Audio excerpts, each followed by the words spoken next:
আজকে আয়ুষের টিফিনে দেবো হচ্ছে লুচি। তো ওদের তো রুটিন অনুযায়ী টিফিন দিতে হয়, তবে হ্যাঁ মাঝে মাঝে ডিফারেন্টও দেয়া যায়।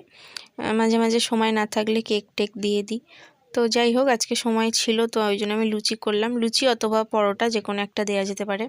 পরোটাগুলো অনেক সময় শক্ত হয়ে যাওয়ার একটু ভয় থাকে, আর অত ছোট এখন আমি বুঝতেও পারি না যদি কিছু অসুবিধা হয় ওর খেতে, ওই জন্য লুচিটাই করে দিই। 2 পিস লুচি দিই টিফিনে, ওটাই ওর জন্য এনাফ। তো আরেকদিকে ভাত বসিয়ে দিয়েছি। আজকেও ভেবেছিলাম ওই ডাল সেদ্ধ, আলু সেদ্ধ, ডিম সেদ্ধ, ঘি এইসব দিয়ে ভাত খাওয়াবো, কিন্তু বাড়ির সামনে মাছ এসেছিলো, তো চিংড়ি মাছ কেনা হয়েছে, ওই জন্য আর ডিম সেদ্ধটা তো কিচ্ছু দিইনি। চিংড়ি মাছ ভাজা আর আলু ভাজা আর সামান্য একটু ঘি দিয়ে গরম ভাতটা আর কি খাইয়ে দিয়ে স্কুলে পাঠিয়ে দেবো। গরম ভাত তো একটু ঘি বা বাটার দিলে জিনিসটা ভালো হয়, যেই কারণে ওরকমভাবে খাইয়েই আর কি স্কুলে পাঠিয়ে দেবো। আর টিফিন অনেক সময় যদি না খায়, ওটা একটা চিন্তা থাকে জানো তো, সেই 4টেই আসবে, যদি টিফিন বাই চান্স ও না খায়, বাচ্চাদের তো বলা যায় না, সেই কারণে আমি চেষ্টা করি ভাতটা তাহলে খাইয়ে পাঠাতে, বা টিফিন যদি নাও খায় আমার অতটা চিন্তা থাকবে না। তো যাই হোক, আজকে লুচির সাথে না ঘুগনি তৈরি করেছিলাম। ভেবেছিলাম ওই মটর আর আলুটা সেদ্ধ করে একটু তেলে ভেজে নেবো, কিন্তু আবার মনে হলো যে না, ঘুগনি করি। তো এদিকে মুদিখানা এনে দিয়েছে, তো মুদিখানাটার বিল হয়েছে 592 টাকা। তো আমার এখন মিলিয়ে দেখার মতন একদম সময় নেই, তো যেই কারণে আমি যেটা দরকার, ওই আলু টালু একটু দরকার ছিল, ওগুলো বার করে বাকি সব ব্যাগ ধরেই রেখে দিয়েছি। পরে ওকে স্কুলে দিয়ে এসে আমি সুন্দর করে সব গোছাবো। তো চলো, ওকে স্কুলে দিয়ে এসে আমি তোমাদের সাথে কথা বলছি। আর এই যে ভাতটা মাখিয়ে নিয়েছি, এখন ওকে আমি খাইয়ে দেবো। মনটা খারাপ হয়ে গেল। স্কুলে দিয়ে এলাম, বাড়িতে এসে দেখি স্কুলের ব্যাগ থেকে খাতাগুলো বিছানায় রেখে দিয়ে বাবু গেছে স্কুলে। 3টে খাতাই দেখি বিছানায় পড়ে আছে। বাড়িতে এসে দেখলাম, একদম ম্যাডামের কাছে আমি বকা খাবো। তার উপর ও যে স্কুলে গেল, ওর কাজটাই ওর করতে পারবে না, বেকার স্কুলে যাওয়া হলো, অনেক ক্লাস ওয়ার্কও করতে পারবে না। কেমন আবার মাথা গরম হয়ে যাচ্ছে। আর আবার যে আমি গিয়ে খাতা দিয়ে আসবো, সেটা আমার পক্ষে সম্ভব না। ভালো লাগছে না, কি করবো। আর ঘরের কাজও এখন মন বসবে না আমার।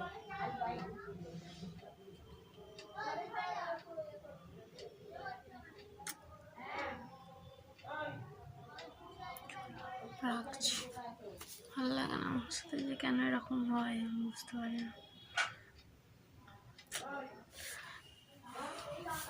চলো, তো আজকে তো মাথাটা আমার একদম আগুন হয়ে রয়েছে। যাই হোক, এখন সময় দেখো প্রায় 2টো বাজতে চললো। আমি ওখান থেকে আসার পর একটু বসেছিলাম, তারপর হচ্ছে কি অনেকগুলো জামা কাপড়, চাদর টাদর কাচার ছিল, আর হচ্ছে জানলার যে পর্দাগুলো ওগুলো খুলে ফেলেছি, কাচলাম আর কি। আরও কিছু কাচার বাকি আছে আসুন। তারপর হচ্ছে কি তোমার মশারি আর দরজার পর্দা আর পা পোছা, এইগুলো সমস্ত পরিষ্কার করে নিতে হবে এই কদিনের মধ্যে আর কি, কেচে নিতে হবে। সামনে হচ্ছে পৌষ পার্বণ আছে, তো তার আগে সব পরিষ্কার করে নিতে হবে। তো আজকে কিছুটা হলো। তো তারপর হচ্ছে রান্না করলাম হচ্ছে সোয়াবিনের তরকারি করেছি, আর হচ্ছে চিংড়ি মাছের ঝাল করেছি। চিংড়ি মাছের ঝালটাই দেখি আমার হাজব্যান্ড আর আমার ছেলে দুজনেই ভালোবাসে, আর ইদানিং দেখছি আমিও ভালোবাসি, তো ওই জন্য এটাই করলাম এই আর কি। তো এখন হচ্ছে স্নান করতে যাবো, শ্যাম্পু করব, তো হাতে তখন একদম সময় ছিল না, তো ওই জন্য তাড়াতাড়ি রান্নাটা করলাম। রান্না করে কড়া টড়া ধুয়ে মেজে দিয়ে এসে জল গরম বসিয়েছি। এই যে ওখানে জল গরম হচ্ছে, ওই যে জল গরম হচ্ছে, আর আমি এখন একটু বসলাম। প্রচণ্ড টেনশন হচ্ছে যে ছেলে ওখানে কাঁদছে কিনা, যে খাতা পাইনি, লিখবে কোথায়। এবার স্কুলে একটা এক্সট্রা খাতা রয়েছে, মানে ওদের 2টো করে সেট খাতা থাকে, বাংলার 2টো, অঙ্কের 2টো, ইংরেজির 2টো, এরকম করে 2টো করে সেট খাতা থাকে। একটা ম্যাডামরা রেখে দেয় আর একটা বাড়িতে পাঠায়। তো ম্যাডামদের কাছে একটা করে সেট খাতা থাকে, বাট ওই খাতাগুলো ম্যাডামদের অনেক সময় বাড়িতে থাকে, ঠিক আছে। ম্যাডামরা হচ্ছে হোমওয়ার্কগুলো চেক করে বলে বাড়ি নিয়ে চলে যায় অনেক সময়, বা কি হয়েছে আমি কিছু বুঝতে পারছি না। এবার ম্যাডামরা ওকে ওই খাতাগুলো দেবে নাকি ও লিখতে পারবে না, ওটাই চিন্তা করছি, বা হয়তো কাঁদবে লিখতে না পারলে, ওটাই চিন্তা করছি, ভাবছিলাম একবার ম্যাডামদের ফোন করব, বাট সেটাও করিনি, ভয় লাগছে যে কি বলবে। সামনে গিয়ে কথা বললে ব্যাপারটা আলাদা, বাট ফোনে অনেকটাই আলাদা হয়। ঠিক আছে, যাই হোক, চলো। এই যে শ্যাম্পু, আর কি বলবো, মনটা খারাপ আছে এখন। চলো, টাটা। তো এই যে আমি স্নান টান করে চলে এসেছি। তো এই পরপর দুদিন না বোরোলিং মুখে ইউজ করার পর, মানে রাত্রের দিকে বোরোলিংটা মাখছিলাম, তো তারপর দেখি স্কিনটা বেশ ভালো আছে। তো আয়ুষের বাবা শুয়েছিল আর আমি স্নান করে এলাম, তো এসে এবার ওকে ভাত বেড়ে দিলাম, তো ও খেয়ে নিলে তারপর আমি খাবো। আর এত ঠান্ডা লাগছিল না, কি বলবো। যাই হোক, আমিও খেয়ে টেয়ে নিয়েছি, আমি এবার বেরোবো, আয়ুষকে গিয়ে নিয়ে আসবো। তো ও বললো যে ঘুমাবে, ওই জন্য ঘুমাক, আমি একাই যাব। কালকে আমরা দুজনেই একসাথে গিয়েছিলাম আর কি, আমাদের স্কুটিটা নিয়ে বেরিয়েছিলাম।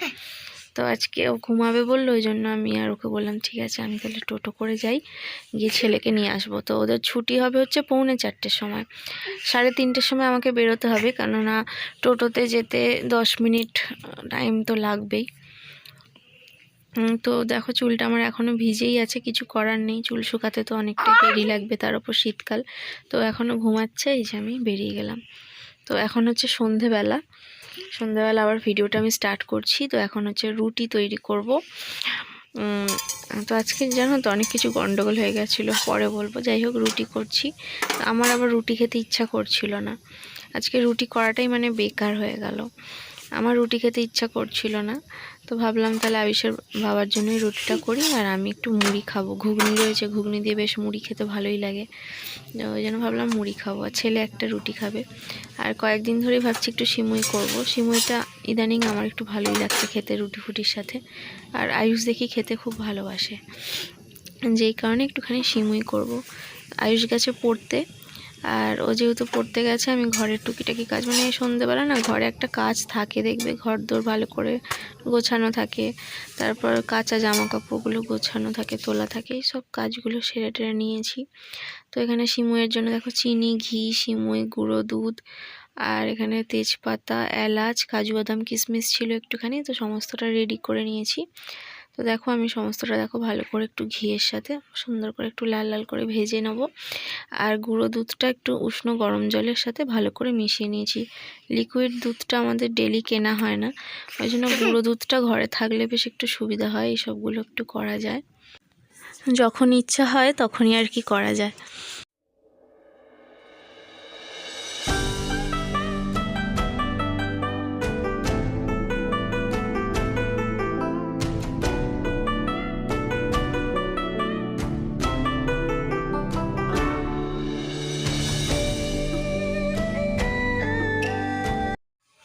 আটটা বাজে, তো আয়ুষ এখন পড়ে চলে এসছে, তো ওকে খেতে দিয়ে দিলাম, খেয়ে নিচ্ছে, আর আমিও খাবো, মুড়ি খাবো আমি।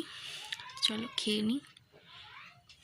হ্যাপি বলো, বলো তোমার ফেভারিট সিমুই করেছি তো, হ্যাপি বলো।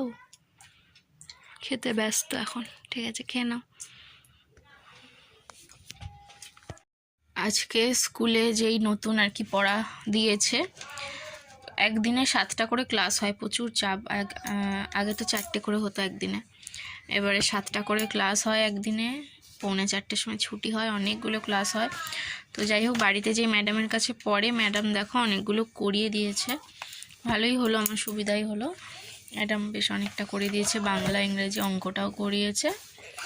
এখন আমিও একটু পড়াবো, এখন সময় হচ্ছে 8:30 বাজে, এখন ছাড়া আর কখন পড়াবো, তাই না? এটাই ভাবছি যে এই যে আমার ছেলে পড়তে বসেছে, সেই সকাল থেকে সারাদিন আমার ছেলেটার উপর কত চাপ যাচ্ছে, তাই না শোনে? ওটা বিকেলবেলা ভাবি যে একটু খেলতে টেলতে নিয়ে যাব, কিন্তু আমাদের এখানে যে মাঠ আছে, মাঠে মানে ওর থেকে বড় বড় ছেলেরা খেলে, ওর বয়সে কেউ সেরকম খেলে না। এক হচ্ছে ওকে নিয়ে একটু হাঁটতে বেরোনো যেতে পারে, এছাড়া আর কোনো রাস্তা নেই। আর দূরে একটা মাঠ আছে, ওখানেও মনে হয় না বাচ্চারা খেলে, কি জানি যায় না। সারাদিন এই করতে করতেই চলে যাচ্ছে। হ্যাঁ না, একটু আদর করি। সকাল থেকে তো তুই আমার কাছে ছিলিসই না। আর ওই দেখো ভিজে জামা কাপড় সব জড়ো করে রাখতে হয়েছে, কালকে আবার রোদ বেরোলে বাইরে মিলতে হবে, ঘরে আর কোথায় মিলবো। আমার কাছে আর একটু আদর করবো, এসো আদর করবো, এসো না। তোমাদের জন্য একটা খারাপ খবর আছে জানো তো, তোমাদেরকে দেখিয়েছিলাম যে আমাদের ইঁদুরের বাচ্চা হয়েছে, বেশ অনেকগুলোই বাচ্চা হয়েছিল, 9টা বাচ্চা হয়েছিল। তো আমি যখন দেখেছি বাচ্চা হয়েছে বলে, তখনই দেখেছি একটা বাচ্চা মারা গেছে, 8টা বাচ্চা সুস্থ ছিল। কিন্তু জানি না কেন সবকটা বাচ্চাকে আমি বাঁচাতে পারলাম না। কিভাবে তারা মারা গেছে, হয়তো অনেকটা ঠান্ডার কারণে বা কী কারণে আমি বুঝতে পারিনি। আমার দিদি আমাকে বলেছিল যে না ওরা সব কটা বাঁচবে না, দেখ কটা বাঁচবে। কিন্তু আমি ভেবেছিলাম যে না সব কটাই বাঁচবে, কেন ওরা মারা যাবে। কিন্তু সত্যি কথা বলতে আর 2টোই বেঁচে রয়েছে, আর বাকি সবাই একটা একটা করে মারা গেছে জানো তো। ওটাই একটু দুঃখের খবর। আর বাকি 2জনকে আমি অনেক যত্ন করে রাখছি। তোমাদেরকে আমি ভিডিওতে দেখালাম না, কেননা তোমাদেরও কষ্ট হবে বা মায়া পড়ে যায় একটা। তো এবার বলি, ওই বাচ্চাগুলোর এখনও চোখ ফোটেনি, মানে এত দেরি হচ্ছে কেন আমি এটাও বুঝতে পারছি না। তো এই যে আমি ছেলেকে পড়াচ্ছি, লিখতে দিয়েছি, লিখছে। এখন 10টা বাজতে চললো। তো ওর বাবা এসেছিল, একটা রুটি খেয়ে গেছে সন্ধ্যেবেলা। তো বিষয়টা হচ্ছে কি, আমাকে এখন ভাত করতে হবে, বললো যে ভাত খাবে। সকালের ভাত আমাদের নর্মালি বেঁচে যায়, অল্প একটু ভাত বেঁচে যায়, তো ভাত আর রুটি মিশিয়েও খায় আর কি। তো আজকে একটু ভাত বাঁচেনি, চিংড়ি মাছ হয়েছে তো, যে কারণে একটু ভাত বাঁচেনি। মাছ হলে একটু ভাতটা আমরা বেশি খাই জানো তো, আমরা একটু মাছ খেতে ভালোবাসি, ছেলে বলো, আমি বলো, আমার হাজব্যান্ড বলো, যে কোনো মাছই হোক না কেন। তো সেই মাছের তরকারি কিছু একটা হলে ভাতটা বেশি খাওয়া হয়। ওই জন্য সকালের ভাত একটুও বাঁচেনি, সকালের ভাত বেঁচে যায়, ওটা ওর বাবা খেয়ে নেয়, একটু রুটিও খেয়ে নেয়। ওর বাবা ভাতটা খেতেই বেশি পছন্দ করে। আজকে তো একটু ভাত বাঁচেনি, আমি বললাম রুটি খেয়ে নেবে, বলছে না একটু ভাত খাবো, চিংড়ি মাছ হয়েছে তো, একটু মাছ হলে ভাতটাই ভালো লাগে রুটির থেকেও বেশি। ওই জন্য ভাবলাম তাহলে ঠিক আছে আমি ভাত বসাই। এখন 10টা বাজে, 11:30টার মধ্যে আর কি ভাতটা হয়ে যাবে। এটা কি হচ্ছে? তো ভাতটা এখন বসিয়ে দিই। আজকে সকাল থেকে না আমার একটু বেশি রান্না বান্না হয়ে গেল। সকালে লুচি ঘুগনি করলাম, তারপরে ছেলের জন্য ভাত আর চিংড়ি মাছ ভাজা, আলু ভাজা করলাম। ছেলে ভাত খেয়ে চলে গেল স্কুলে। তারপরে দুপুরের জন্য আবার সয়াবিনের তরকারি, চিংড়ি মাছের ঝাল করলাম। আবার সন্ধ্যেবেলা রুটি করলাম, সিমুই করলাম। ভাবলাম কাজ শেষ হলো না, এখন আবার আমাকে ভাত করতে হবে। ঠিক আছে, যাই হোক চলো ভাতটা করে নিই। আর ছেলেকে একটু পড়াই, এখন সারাদিন তো আমি পড়াই না, এখন একটু পড়িয়ে নিই, তারপর ঘুম পাড়িয়ে দেবো। লিখতে দিয়েছি, হাতের লেখা প্র্যাকটিস করাচ্ছি, ভীষণ বাজে হাতের লেখা করে। তো মোটামুটি ওকে 11টা পর্যন্ত পড়াবো। ঠিক আছে, আমি ভাতটা বসিয়ে দিয়ে, তো আর কোনো কাজ নেই, বসিয়ে দিয়ে ওর পাশে বসে থাকবো, লিখবে। ঠিক আছে, তো চলো আজকে তো আর ভিডিও কিছু শেয়ার করার নেই, আজকে ভিডিওটা এতটাই রাখছি। দেখা হচ্ছে পরের দিন নতুন ভিডিওর সাথে। ঠিক আছে, টাটা।